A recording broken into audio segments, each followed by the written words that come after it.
Addressed by His Excellency Mohammed Yunus of the interim government of 3 দিন ধরেই আওয়ামী অনুসারীরা সমাজ পাতা গরম করে ফেলেছে শেখ হাসিনার ফিরে আসার সংবাদে। সম্প্রতি ভারতের একটি গণমাধ্যম আওয়ামী লীগের এক শীর্ষ নেতার বরাত দিয়ে খবর প্রকাশ করে খুব দ্রুতই শেখ হাসিনা বাংলাদেশের প্রধানমন্ত্রী হিসেবেই দেশে প্রবেশ করবেন।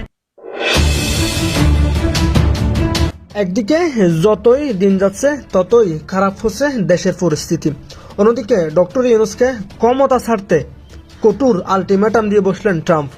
এমন পরিস্থিতিতে এবার শেখ হাসিনার কাছেই ক্ষমতা বুঝিয়ে দিয়ে নিজে পদত্যাগ করলেন প্রধান উপদেষ্টা ডক্টর ইউনূস। এদিকে মহাবিপদে পড়তে চলেছেন তার উপদেষ্টা এবং সমন্বয়করা। সারা দেশে কি করতে চলেছে দর্শক, বিস্তারিত জানতে এক মুহূর্ত না টেনে দেখতে থাকুন। প্রধানমন্ত্রী শেখ হাসিনাকে ফোন করেছেন অন্তর্বর্তী সরকারের প্রধান উপদেষ্টা ডক্টর মোহাম্মদ ইউনূস। প্রধানমন্ত্রীর প্রেস উইং জানান, গত রাত 11:15টার দিকে ফোন করেন তিনি। 10 মিনিটের আলাপে পারস্পরিক কুশল বিনিময় করেন এই দুই নেতা। এরা অনেকেই স্লোগান দিয়েছে আমাকে বিদায় দেওয়ার জন্য। আমার বিদায়ের পরে আজকে বাংলাদেশের কি অবস্থাটা আপনারা দেখেন। এখন তো ধর্ষণ জন্য একটা মহা উৎসবে পরিণত হয়েছে। যখন আওয়ামী লীগ ক্ষমতায় ছিল এরকম ইফটিজিং বা ধর্ষণ যেটা যখন হলো তখন সঙ্গে সঙ্গে আমি আইন করে দিয়েছি। বাংলাদেশে শান্তি বজায় রাখা এবং সেখানে রাজনৈতিক একটা স্থিতাবস্থা ফিরিয়ে আনা ভীষণ রকমভাবে জরুরি, এবং এই জায়গা থেকেই ট্রাম্প অ্যাডমিনিস্ট্রেশনও কি তারা তাদের মতন ব্যবস্থা নিচ্ছে। দর্শক সালাম এবং শুভেচ্ছা। খবরটা ছিল এরকম, জাইয়াদিনের নিউজ পোর্টাল হেডলাইন করেছে হাসনাত সাজ্জিদকে সুর বললেন উপস্থাপিকা বর্ণা। আমরা এর আগে আপনাদেরকে ধারণা দিয়েছি একজন উপস্থাপিকা আপত্তিকর মন্তব্য করেছেন, কটূক্তি করেছেন বৈষম্যবিরোধী ছাত্র আন্দোলনের তৎকালীন নেতাদের। খবরটা এইভাবে এসছে যে সামাজিক যোগাযোগ মাধ্যমে গতকাল একটি ভিডিও ভাইরাল হয়। গতকাল ডক্টর মোহাম্মদ ইউনূস এই মুহূর্তে ওয়ান ম্যান আর্মি হিসাবেই বাংলাদেশকে তিনি পরিচালিত করছেন। তার বিপরীতে রাজনৈতিক দলগুলো নানান ইস্যুতে একাট্টা হয়েছে, কেউ হয়তো তলে তলে সাপোর্টও করছে, আবার প্রকাশ্যে বিরোধিতাও করছে। এর মাঝখানে বাংলাদেশ আওয়ামী লীগ ক্ষমতা থাকাকালীন মানবিক বলেন, আবার কোনো কোনো অংশে এটাকে ভুলও বলি, বাট ওই প্রেক্ষাপটটা ছিল ভিন্ন। আপনাদের এটা খেয়াল থাকার কথা যে রোহিঙ্গা ইস্যুতে, এই যে রোহিঙ্গাদেরকে বাংলাদেশে আশ্রয় দেওয়া নিয়ে একটা মানে ঐতিহাসিক সিদ্ধান্ত ছিল শেখ হাসিনা। তো সেই সিদ্ধান্তটা যেটা ভালো হয়েছে না খারাপ হয়েছে হয়তো আগামী সুপ্রিয় দর্শক মন্ডলী, আসসালামু আলাইকুম রাহমাতুল্লাহ। আশা করি সবাই ভালো আছেন, সুস্থ আছেন। স্বাগত জানাচ্ছি আমাদের আরেকটি নতুন ভিডিওতে। সুপ্রিয় দর্শক, ভিডিও থাম্বনেল টাইটেল ও ভিডিওর কিছু অংশ বিশেষ থেকে আপনারা ইতিমধ্যে বুঝতে পারছেন যে আজকের ভিডিওটি কতটা গুরুত্বপূর্ণ। সুপ্রিয় দর্শক মন্ডলী, সেই ভিডিওর অংশ বিশেষগুলো ইতিমধ্যে আপনারা যেগুলো দেখছেন সেগুলো দেখে আপনারা রীতিমতো অবাক হয়েছেন। সুপ্রিয় দর্শক মন্ডলী, আসুন আমরা দেশে কি হতে যাচ্ছে, আবার খেয়ে ক্ষমতা পেতে যাচ্ছে ডক্টর ইউনূসের কি হবে। সুপ্রিয় দর্শক, আসুন আমরা সেই অংশ বিশেষগুলোর বিস্তারিত আলোচনা দেখলে আপনারা বুঝতে পারবেন আজকের আলোচনার বিষয়বস্তু কি। সুপ্রিয় দর্শক, আসুন আমরা সেই অংশ বিশেষগুলোর বিস্তারিত দেখে সে কথা না বাড়িয়ে তার আগে আপনাদের প্রতি ছোট্ট একটা রিকোয়েস্ট, যারা আমার চ্যানেল নতুন অবশ্যই চ্যানেলটি সাবস্ক্রাইব করে আমাদের চ্যানেলের একজন সদস্য হয়ে যান। আসুন আমরা সেই বিস্তারিত দেখে আসি।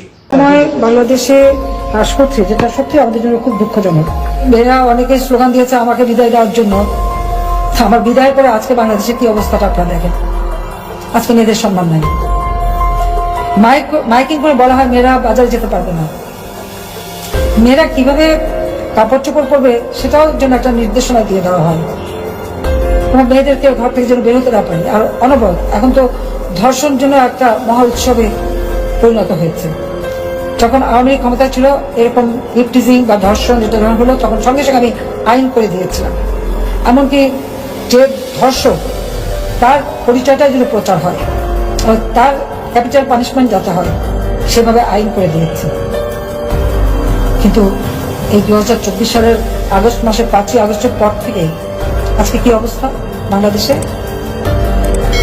মেয়েদের সব অধিকার একে একে কেড়ে নেওয়ার চেষ্টা হ্রাস করছে, যেটা সত্যি আমাদের জন্য খুব দুঃখজনক। হাটে ঘাটে মাঠে মেয়েদেরকে অনবরত লাঞ্ছিত করা হচ্ছে। ক্ষমতা এসেছে একজন সুদখোর জঙ্গি নেতা ইউনূস, তার আমলে থেকে আন্দোলন করতেই পারছে না। 7 জুলাই থেকে 14 জুলাই পর্যন্ত আমাদের ছেলেমেয়েরা যে আন্দোলন করছে বা 15 জুলাই পর্যন্ত আন্দোলন করছে, তো তাদের উপরে টিয়ার গ্যাস মারা, সাউন্ড গ্রেনেড মারা, আমি তো কিছুই করি। অথচ এখন মহিলা শিক্ষক বাচ্চা নিয়ে আছেন, তার উপর গরম পানি মারা হচ্ছে, তাকে গ্রেপ্তার করা হচ্ছে। মেয়েদের কাপড় চোপড় ছেড়ে স্বাধীনতা নষ্ট করা হচ্ছে, ওড়না টেনে নিয়ে যাওয়া হচ্ছে।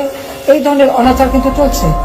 মাদ্রাসা শিক্ষকরা আন্দোলন করেছে, তাদের উপরে হামলা, 2 জন মারা গেছে, সেটা লাশ গুম করে ফেলা হয়েছে। গার্মেন্টসের মহিলা শ্রমিকরা আন্দোলন করতে গেছে, সেখানেও তাদেরকে হত্যা করা হয়েছে, তাদের উপরে চড়া হয়েছে, এখন সাথে সাথে তাদের উপরে নির্যাতন। ছাত্ররা আন্দোলন করে, সেখানেও নির্যাতন। আজকে আমাকে কেউ স্বৈরাচার বলে, তাহলে আপনার বিচার করে দেখেন তো স্বৈরাচারটা কে? আমি তো সহনশীলতা দেখিয়েছি, আন্দোলন করেছে, সংগ্রাম করেছে, আমরা সহনশীলতা দেখেছি, আলোচনা করেছি, ছাত্রদের সব দাবি মেনে নিয়েছি। দাবি মানার পরেও তাদের এক দফা, অর্থাৎ আমি আর রেহানা 15 আগস্ট তো আমরা 2 জন বেঁচে গিয়েছিলাম, কাজে আমাদের হত্যা না করা পর্যন্ত মনে হয় তাদের শান্তি ছিল না। কিন্তু রাখে আল্লাহ মারে কে, এটাই তো আমার জীবনে বাস্তবতা। গ্রেনেড হামলা, গুলি, বোমা, অনেক কিছুই তো বাংলাদেশের মাটিতে ফিরে আসার পর থেকে, 81 সালে আসার পর থেকেই তো আমাকে এর মুখোমুখি হতে হয়েছে। জানি না, আল্লাহ রাব্বুল আলামিন বারবার বাঁচিয়ে দিয়েছেন, এটা বাংলাদেশের মানুষের জন্য কিছু ভালো কাজ করার জন্যই তিনি এবারেও আমাদেরকে রক্ষা করলেন। যেখানেই থাকি, যত দূরেই থাকি, আমার মনটা বাংলাদেশেই আছে। আর আমাদের নারী সমাজ আজকে যেভাবে নির্যাতিত, নিগৃহীত হচ্ছে, আমি তার নিন্দা জানাই। এবং এই ডক্টর ইউনূস এ তো রাষ্ট্র চালাতে সম্পূর্ণ ব্যর্থ, রাষ্ট্র পরিচালনা ব্যর্থ। তিনি নারীর ক্ষমতায়নের কথা খুবই বলেন, দারিদ্র বিমোচনের কথা বলেন, কিন্তু কতটুকু দারিদ্র বিমোচন করতে পেরেছে? আজকে বাংলাদেশে যে দারিদ্র বিমোচন হয়েছে, সে 41 ভাগ থেকে 18 ভাগে নামিয়ে আনা, সেটা কে এনেছে? আওয়ামী লীগ সরকার ক্ষমতা আসার পর এই দারিদ্র বিমোচন হয়েছে। হয়তো দরিদ্রের সংখ্যা ছিল 25.1 ভাগ, আমরা তা 5.6 ভাগে নামিয়ে নিয়েছিলাম। এবং আমার লক্ষ্য ছিল যে বাংলাদেশের একটি মানুষও ভূমিহীন, গৃহহীন থাকবে না। আমি যে আশ্রয়ণ প্রকল্পে ঘর বাড়ি তৈরি করে দিচ্ছি, সে 96 সাল থেকেই পর্যন্ত যাদের দিচ্ছি, সব জায়গাটা দেখবেন নারী পুরুষের ওই ঘরে 2 কাঠা করে জমি এবং ঘর, সেখানে কিন্তু নারী পুরুষের সমান অধিকার দিয়ে দিয়েছে। এবং যদি কোনো সময় বৈবাহিক জীবনে কোনো সমস্যা দেখা দেয়, তাহলে ওই বাড়ির মালিক কিন্তু ওই নারীরাই হবে, আমি সেটাও নিশ্চিত করে দিয়েছি। অর্থাৎ আমার দেশের নারীরা তারা নিরাপদে থাকুক, তারা নিজেদের জীবন জীবিকা যথাযথভাবে করতে পারুক, সবসময় সেই চেষ্টাই আমি করে গেছি, সেই পদক্ষেপই আমি নিয়েছি। এবং যা বলতে গেলে আমার মায়ের কাছ থেকে শেখা। একটা সমাজের 1-2টি অঙ্গ, নারী পুরুষ সমানভাবে যদি এগিয়ে না যায়, তাহলে সে দেশ কখনো উন্নত হতে পারে না। আমরা 2 পায়ে চলি, আমার 1 পা যদি খোলা থাকে, তত আমাকে খুঁড়ে খুঁড়ে চলতে হবে। আর সমাজেও সেই অবস্থাটা, কাজে সেদিকে লক্ষ্য রেখেই শিক্ষা, দীক্ষা, কর্মক্ষেত্রে সব জায়গায় যেন আমাদের নারীদের সমানভাবে তারা এগিয়ে যেতে পারে, তাদের সেই স্বাধীনতা যেন থাকে, সে ব্যবস্থাটাই আমরা করেছি। কমিউনিটি ক্লিনিকে সেখানে কিন্তু সব থেকে বেশি মেয়েরা চাকরি পায়। এখন দেখলাম তাদের বেতন ভাতা সব বন্ধ করে দিয়েছে। কেন বন্ধ করবে? যেখান থেকে সাধারণ, বিশেষ করে মেয়েরাই তো বেশি লাভবান, তাদের তো কারো মুখাপেক্ষি হয়ে থাকতো না, হেঁটে যে তারা চিকিৎসা নিতে পারে, সেই সুযোগটাও এই ইউনিট সরকার সে বন্ধ করে দিতে চাচ্ছে। যে কাজটাই করে সেটা ধ্বংস করতে হবে, দেশটাকেই ধ্বংসের দিকে নিয়ে যাচ্ছে। কাজে আমি আমার বন্ধু বলবো, এই নারী দিবসের সকলের কণ্ঠ সোচ্চার করতে, যে আপনারা সোচ্চার হন এবং রুখে দাঁড়ান। এই অন্যায় অবিচারের হাত থেকে দেশকে মুক্ত করতে হবে, জাতিকে মুক্ত করতে হবে। যে লোকটা শুধু ক্ষুদ্র ঋণ দিয়ে মোটা অঙ্কের সুদ খেতে জানে, মেয়েরা কাজ করবে আর সেই টাকাটা সে সুদ হিসেবে কেড়ে নেবে, আর সেই সুদের টাকা দিয়ে তার বিলাসিতা, দেশে বিদেশে সম্পদ, পৃথিবীর এমন কোনো দেশ নেই যেখানে তার সম্পদ না আছে। আর শুধু দেশে তার সম্পদ অগাধ সম্পদ, আর দরিদ্রই থেকে যায়। আর এদের কাজটা কি? এরা দারিদ্রকে লালন পালন করে, কারণ দারিদ্র না থাকলে তাদের ক্ষুদ্র ঋণের ব্যবসা চলবে না, মোটা অঙ্কের সুদ খেতে পারবে না। আর আমার প্রচেষ্টা ছিল, আমার দেশের মানুষ এবং মা বোনেরা মুখোমুখি হবে না, নিজেরা কাজ করবে, নিজেরা উপার্জন করবে, নিজের জীবন মান উন্নত করবে, এবং সেভাবে কিন্তু দেশটা উন্নত আমরা করেছিলাম। বাংলাদেশ বিশ্বে একটা উন্নয়নের রোল মডেল হিসেবেই কিন্তু প্রতিষ্ঠিত হয়েছিল। আজকে সমস্ত অর্জনগুলি একে একে ধ্বংস করে দিচ্ছে। বাংলাদেশ এখন ধ্বংসের পথে। জঙ্গি, যত সন্ত্রাসী, তাদেরকে জেলখানা থেকে মুক্ত করা হয়েছে। আর আমাদের আওয়ামী লীগ নেতাকর্মী, সাংবাদিক, সংখ্যালঘু সম্প্রদায়, ডাক্তার, কেউ বাদ যাচ্ছে না, পেশাজীবী, তাদেরকে গ্রেপ্তার করতে, বন্দী, হত্যা করে, একদিকে হত্যা করছে, একদিকে মামলা দিচ্ছে, একদিকে বন্দী করছে, তাদের বিরুদ্ধে মামলা। চাকরি ক্ষেত্রে যেখানে আমাদের সরকারি বা স্বায়ত্তশাসিত প্রত্যেক প্রতিষ্ঠান থেকে এবং পুলিশ বাহিনী, এমনকি সেনাবাহিনীর অবসরপ্রাপ্ত অফিসার হোক, কাজে হোক, প্রত্যেকে চরমভাবে অপমান করা হচ্ছে, তাদের বিরুদ্ধে মামলা দেওয়া হচ্ছে, মিথ্যা মামলা, তাদের কারো পাসপোর্ট বাতিল করা হচ্ছে, নানাভাবে মানুষকে হয়রানি করছে। এইভাবে যদি সব ক্ষেত্রে হয়রানি করে, তাহলে একটা রাষ্ট্র পরিচালনা করবে কিভাবে? শুধু নিজেরা বসে বসে ক্ষমতার ভাগবুটি খেলেই চলবে? একজনের তো ইতিমধ্যে আঙুর ফুলে কলা গাছ হয়ে গেছে। কাজে এই অবস্থায় একটা দেশ চলতে পারে না। কাজে আমাদের আজকে বোনেরাও নারী সমাজকেও রুখে দাঁড়াতে হবে এবং সকলকে একবার সাথে এগিয়ে যেতে হবে, যাতে করে এই বাংলাদেশটা, আমরা এই দেশের যে স্বাধীনতা অর্জন করেছি, আমাদের স্বাধীনতা সংগ্রামে নারী পুরুষ নির্বিশেষ সবাই কাঁধে কাঁধ মিলিয়ে কিন্তু রণক্ষেত্র থেকে শুরু করে সব জায়গায় সমানভাবে কাজ করে গেছে। কাজে এই দেশ আমরা লাখো শহীদের রক্তের বিনিময়ে অর্জন করেছি। জাতির পিতা বঙ্গবন্ধু শেখ মুজিব আমাদের স্বাধীনতা দিয়ে গেছেন। কাজে এই স্বাধীনতা এবং বাংলাদেশের অর্থনৈতিক অগ্রযাত্রা বারবার যারা ব্যাহত করছে, সেই সুদখোর জঙ্গি শাসক ইউনূস এর হাত থেকে দেশকে রক্ষা করতে হবে, নারী জাতির সম্ভ্রম রক্ষা করতে হবে, নারী জাতিকে রক্ষা করতে হবে এবং দেশকে এগিয়ে নিয়ে যেতে হবে। সবাই ভালো থাকেন, সুস্থ। দর্শক সালাম এবং শুভেচ্ছা। খবরটা ছিল এরকম, জাইয়াদিনের নিউজ পোর্টাল হেডলাইন করেছে হাসনাত সার্জিসকে শুয়োর বললেন উপস্থাপিকা বর্ণা। আমরা এর আগে আপনাদেরকে ধারণা দিয়েছি একজন উপস্থাপিকা আপত্তিকর মন্তব্য করেছেন, কটূক্তি করেছেন বৈষম্যবিরোধী ছাত্র আন্দোলনের তৎকালীন নেতাদের।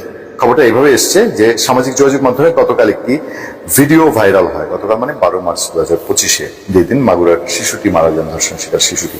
যাতে দেখা যায় কয়েকজন কথা বলছেন, তার মধ্যে একজন বলছেন মাগুরা কারা কারা গিয়েছেন, একজন বললেন হাসনাত আব্দুল্লাহ এবং সাজিদ সালাম গিয়েছেন। মানে একজন জানতে চেয়েছে কারা কারা গিয়েছে, আরেকজন উত্তর দিয়েছে সাজিদ সালাম হাসনাত আব্দুল্লাহ গিয়েছেন। তখন এক নারী কণ্ঠ বলে ওঠে, শুয়োরগুলো গেলেই কি? জানা যায় জাতীয় নাগরিক পার্টির শীর্ষ নেতা এবং বৈষম্যবিরোধী ছাত্র আন্দোলনের প্রধান মুখ হাসনাত আব্দুল্লাহ এবং সাজিদ সালামকে শুয়োর বলে চাকরি হারিয়েছেন এখন টিভির নিউজ রুম এডিটর ও টেলিভিশন উপস্থাপিকা জেনেসিয়া বর্ণা। সম্প্রতি দেশে ঘটে যাওয়া ন্যাক্কারজনক ঘটনা, 8 বছরের শিশু আসিয়া নিজ বোনের শ্বশুরবাড়িতে গণধর্ষণের শিকার হয়ে চিকিৎসাধীন অবস্থায় বৃহস্পতিবার সিএমএইচে মারা যান। ঘটনার প্রেক্ষাপটে গণমাধ্যমিক ভূমিকায় একটি বেসরকারি টেলিভিশন চ্যানেল এখন টিভি সংবাদ প্রচারের উদ্দেশ্যে সরাসরি সম্প্রচারে ছিল। অনুষ্ঠানটি সম্প্রচারে থাকা অবস্থায় কারিগরি ত্রুটির ফলে স্টুডিও ইনসাইড কনভারসেশনের একটি অংশ সরাসরি সম্প্রচারে চলে আসে, যেখানে নিউজরুম থেকে একজন জিজ্ঞাসা করেছিলেন হাসনাত এবং সাজিদ মাগুরায় গিয়েছেন কিনা। তার প্রতি উত্তরে এখন টিভির উপস্থাপিকা বর্ণা আনকোট অবস্থায় বলেন, এই শুয়োরগুলো গেলেই কি আর না গেলেই কি। মুহূর্তের মধ্যে টিভি ফুটেজটি ভাইরাল হয়ে গেলে এখন টিভির সিও তুষার আব্দুল্লাহ তড়িঘড়ি করে টিভি উপস্থাপিকা জেনেসিয়া বর্ণাকে চাকরিচ্যুত করেন বলে জানা গিয়েছে। এ বিষয়ে সরাসরি জানার জন্য উপস্থাপিকা বর্ণা কিংবা বেসরকারি টেলিভিশন এখন টিভির সিও তুষার আব্দুল্লাহর সঙ্গে যোগাযোগ করা সম্ভব হয়নি। আরেকটি খবরে এই জাইয়াদিনের নিউজ পোর্টালেই সেখানেই বলা হচ্ছে যে জায়গাটা বেশ স্মার্টলি হ্যান্ডেলিং, হাসনাত আব্দুল্লাহ একটু একরুখা ওয়ার্ড টাইপের বা একটু স্থিরচিত্ত আমরা বলি সবসময়, তার জায়গা থেকে আমার মনে হয়েছে একটু পজিটিভ। আমরা তার প্রচুর সমালোচনা করি, সমালোচনা করলেও এই রিয়াকশনটি একটি গঠনমূলক রিয়াকশন। জাইয়াদিনই বলছে, গালি দেওয়ার সেই সংবাদ উপস্থাপিকার চাকরি ফিরিয়ে দিতে বললেন হাসনাত। একটি বেসরকারি টেলিভিশন চ্যানেলের লাইভ অনুষ্ঠানে জাতীয় নাগরিক পার্টির মুখ্য সংগঠক হাসনাত আব্দুল্লাহ, মুখ্য সংগঠক সাজিদ আলমকে গালি দেওয়ার ঘটনায় সংবাদ উপস্থাপিকা সহ 3 জন চাকরি থেকে বরখাস্ত করা হয়েছে মর্মে সোশ্যাল মিডিয়ায় খবর ছড়িয়েছে। এবার সেই সংবাদ উপস্থাপিকার চাকরি ফিরিয়ে দেওয়ার আহ্বান জানিয়েছেন হাসনাত আব্দুল্লাহ নিজেই। তিনি তার ভেরিফাইড ফেসবুক পোস্টে গভীর রাতে 12 তারিখ দিন গিয়ে গভীর রাতে তিনি এই আহ্বান জানিয়েছেন। ফেসবুক পোস্টে হাসনাত লেখেন, এখন টিভির সাংবাদিকদের চাকরি ফিরিয়ে দিতে হবে। আমরা এই দ্বিমত প্রকাশের স্বাধীনতার জন্যই আন্দোলন করেছিলাম, আমরা এই গালির স্বাধীনতার জন্য আন্দোলন করেছিলাম, শুধু মত প্রকাশ নয় দ্বিমত প্রকাশও অব্যাহত থাকুক। এর আগে ব্যাকগ্রাউন্ডটা আবার তুলে ধরা হয়েছে, বলা হচ্ছে এর আগে বৃহস্পতিবার সন্ধ্যায় ধর্ষণ শিকার, যেটা আমরা আলোচনা করছি। 3টা বিষয় আমার নজর পড়ছে। এখন টিভির ভেতরকার এনভায়রনমেন্ট কি, ভেতরকার এনভায়রনমেন্ট তাহলে এন্টি সার্জিস এন্টি হাসনাত, এবং সেই প্র্যাকটিসটা ওপেনলি ওখানে বলার আছে, বোঝা যায়। আরেকটা দিক হচ্ছে রাজনীতিবিদদের প্রতি মানুষ ঘৃণা বিভিন্ন কোড আনকোড প্রকাশ করে, গালিগালাজ করে। আওয়ামী লীগ বিএনপিকে বিএনপি, আওয়ামী লীগকে আওয়ামী লীগ, জামাত ইসলামীকে জামাত ইসলামী, ওভাবে গালিগালাজ করতে শোনা যায় না। এখন টিভির এনভায়রনমেন্ট তাহলে জব এনভায়রনমেন্টটা সার্জিস হাসনাতদের গালিগালাজ করার ফেভারে। আরেকটা বিষয় হচ্ছে যে এই সংবাদ মাধ্যমে কোড আনকোড কোনো বিষয় নেই, সাংবাদিকের দায়িত্ব সব জায়গায় সবসময় একরকম। এখন টিভি সেই রিপোর্টারকে কতটুকু যোগ্যতা দিয়ে জায়গা দিয়েছেন, বা সেই নিউজরুম এডিটরকে তার সাংবাদিকতার জ্ঞান সম্পর্কে কতটুকু ধারণা আছে। যদি তিনি কিন্তু রাজনৈতিকভাবে বায়াস্ট হয়ে থাকেন, তাহলে আমরা বলবো মানুষ হিসেবে একে অন্যকে গালি দেওয়া উচিত না। গালি দেওয়াটা কখনোই অপরকে যাকে গালি দিচ্ছেন তার উপরে যায় না, উপর দিয়ে গেলে নিজের উপরেই আসে।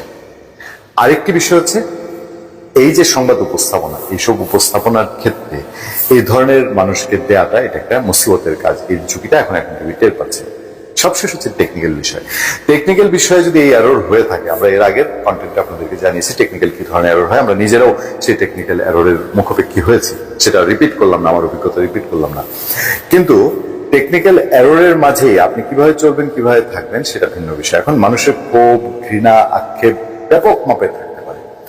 রাজনীতিবিদদেরকে বিভিন্ন ভাষায় কথা বলেন, কিন্তু নিউজরুম প্ল্যাটফর্মে, নিউজরুম রিলেটেড যারা, তাদের ল্যাঙ্গুয়েজটা আমার মনে হয় আরেকটুখানি শালীন হওয়া উচিত। যাই হোক, চাকরি গিয়েছে, হয়তোবা হাসান আব্দুল্লাহর রিকোয়েস্টে এই চাকরি আবার ফেরত আসবে কিনা আমি জানি না, তবে এই জিনিসটার সুরাহাটা এখানে হয়ে যাওয়াটা সেটাই মঙ্গলজনক। ধন্যবাদ সবাইকে, ভালো থাকবেন, সুস্থ থাকবেন, সত্য করুন এবং সহিংসতার সাথে আপনাদের সাথে আমি হাতে গ্রহণ করি। ডক্টর মোহাম্মদ ইউনূস এই মুহূর্তে ওয়ান ম্যান আর্মি হিসাবে বাংলাদেশকে তিনি পরিচালিত করছেন। তার বিপরীতে রাজনৈতিক দলগুলো নানান ইস্যুতে একাট্টা হয়েছে, কেউ হয়তো দলে দলে সাপোর্টও করছে, আবার প্রকাশ্যে বিরোধিতাও করছে। এর মাঝখানে বাংলাদেশ আওয়ামী লীগ ক্ষমতা থাকাকালীন মানবিক বলেন, আবার কোনো কোনো অংশে এটাকে ভুলও বলি, বাট ওই প্রেক্ষাপটটা ছিল ভিন্ন। আপনাদের এটা খেয়াল থাকার কথা যে রোহিঙ্গা ইস্যুতে, এই যে রোহিঙ্গাদেরকে বাংলাদেশে আশ্রয় দেওয়া নিয়ে এটা মানে ঐতিহাসিক সিদ্ধান্ত ছিল শেখ হাসিনা। তো সেই সিদ্ধান্তটা যেটা ভালো হয়েছে না খারাপ হয়েছে হয়তো আগামী কয়েক বছর পর আমরা বুঝতে পারবো, কিন্তু এই সিদ্ধান্তটা তৎকালীন প্রেক্ষাপটে আমাদের কাছে ভালো ছিল। কেন? মিয়ানমারে বৌদ্ধ সন্ন্যাসী যারা আছে, এরা যেভাবে আমাদের মুসলিম ভাইদের উপর হামলা করছিল, তৎকালীন প্রেক্ষাপটে রোহিঙ্গাদেরকে আমরা আশ্রয় দিয়েছিলাম, সারা বাংলাদেশের মানুষ তাদেরকে সহযোগিতা করছে, আমিও করছি আমার জায়গা থেকে। তো যতদিন যাচ্ছে এই রোহিঙ্গাদেরকে কিন্তু এখান থেকে বিতাড়িত করা কঠিন হয়ে যাবে।